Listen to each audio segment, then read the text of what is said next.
ಹೂವ ಕಾಯಿ ಪತ್ರಿಯನ್ನ ತಗೊಂಡ ದೇವಸ್ಥಾನಕ್ಕೆ ಹೊಂಟೇವಿ. ಅದ್ ಯಾವ ದೇವಸ್ಥಾನ ಅಂತ ಹೇಳ್ತೀನಿ ಬರ್ರಿ. ನಮಸ್ಕಾರ ಅಲ್ರಿ, ಮತ್ತೊಂದು ವಿಡಿಯೋಗೆ ಸ್ವಾಗತ ಆಯ್ತಾ. ನಾವ್ ಇವತ್ತ ಮಹಾರಾಷ್ಟ್ರದಲ್ಲಿರುವಂತ 3 ಜ್ಯೋತಿರ್ಲಿಂಗಗಳಲ್ಲಿ ಒಂದಾದಂತ ಕೃಷ್ಣೇಶ್ವರ ಜ್ಯೋತಿರ್ಲಿಂಗ ಹೊಂಟಿವಿ. ಅದ್ ಎಲ್ಲೈತೆ ಅಂದ್ರ ಮಹಾರಾಷ್ಟ್ರದ ಔರಂಗಾಬಾದ್ ಜಿಲ್ಲೆಯಲ್ಲಿದೆ. ಈಗ ಆ ಜಿಲ್ಲೆ ಹೆಸರು ಬದಲಾವಣೆ ಆಗಿದೆ, ಶ್ರೀ ಛತ್ರಪತಿ ಸಂಭಾಜಿನಗರ ಜಿಲ್ಲೆ ಅಂತ ಇದೆ. ನಾವು ಅಲ್ಲಿಂದ ಒಂದ್ 30 ಕಿಲೋಮೀಟರ್ ವೇಲೂರು ಅಂತ ಒಂದು ಊರದ, ಅಲ್ಲಿ ಹೋಗ್ಬೇಕು. ಅಲ್ಲಿ ಆ ದೇವಸ್ಥಾನ ಅದ, ನಾವೀಗ ಅಲ್ಲಿ ಹೊಂಟಿದೀವಿ.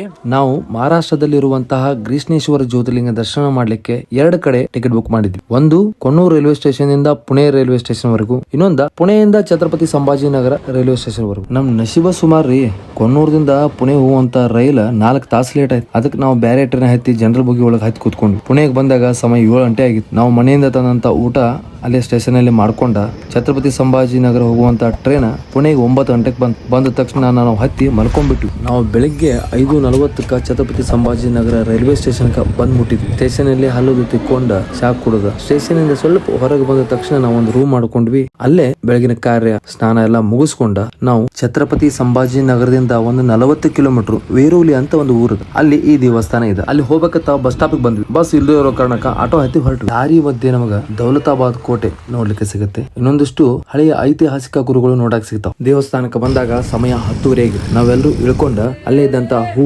ಕಾಯಿಗಳನ್ನ ತಗೊಂಡ ದೇವಸ್ಥಾನಕ್ಕೆ ಹೊರಟು.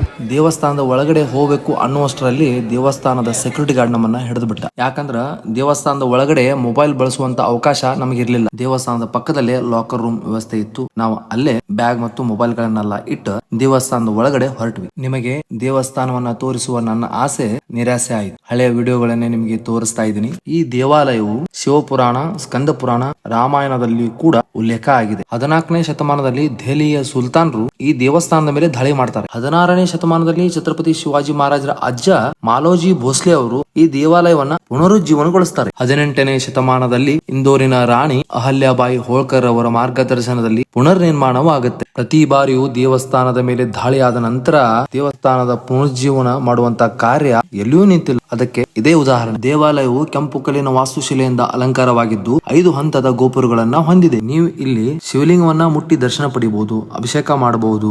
ದೇವಸ್ಥಾನ ಒಳಗ ನೀವು ಹೋದ ತಕ್ಷಣ ಒಂಥರ ಶಾಂತವಾದ ವಾತಾವರಣ. ಅದನ್ನ ಮಾತಲ್ಲಿ ಹೇಳಕ್ಕಾಗಿಲ್ಲ, ಅದು ಅನುಭವಿಸಿದಾಗ ಮಾತ್ರ ಗೊತ್ತಾಗೋದು. ಗುಡಿ ಒಳಗೆ ಹೋಗ್ಬೇಕಾದ್ರ ನೀವು ಹಾಕೊಂಡಿರುವಂತ ಅಂಗಿಯನ್ನ ತೆಗೆದು ಹೋಗ್ಬೇಕಾಗುತ್ತೆ. ದರ್ಶನದ ಟೈಮಿಂಗ್ ಬೆಳಿಗ್ಗೆ 5 ಗಂಟೆಯಿಂದ ಮಧ್ಯಾಹ್ನ 12 ಗಂಟೆವರೆಗೂ, ಮಧ್ಯಾಹ್ನ 2 ಗಂಟೆಯಿಂದ ರಾತ್ರಿ 9ವರೆಗೂ ದರ್ಶನ ಸಿಗುತ್ತೆ. ಇಂತಹ ದೇವಾಲಯಗಳಿಗೆ ಬಂದಾಗ ಏನೋ ಒಂಥರ ನೆಮ್ಮದಿಯ ಉಸಿರು ಸಿಕ್ಕಂತಾಗುತ್ತೆ. ಮತ್ತೊಂದಿಷ್ಟು ಒಳ್ಳೆ ಕೆಲಸ ಮಾಡೋಕೆ ಉತ್ಸಾಹ ಅಂತರೂ ಬಂದೇ ಬರುತ್ತೆ. ಇಲ್ಲಿ ದರ್ಶನ ಮುಗಿಸ್ಕೊಂಡ ನಾವು ಎಲ್ಲೋರ ಗುಹೆಗಳಿಗೆ ಹೋದ್ವಿ. ಅದರ ವಿಡಿಯೋ ಮುಂದಿನ ಭಾಗದಲ್ಲಿ.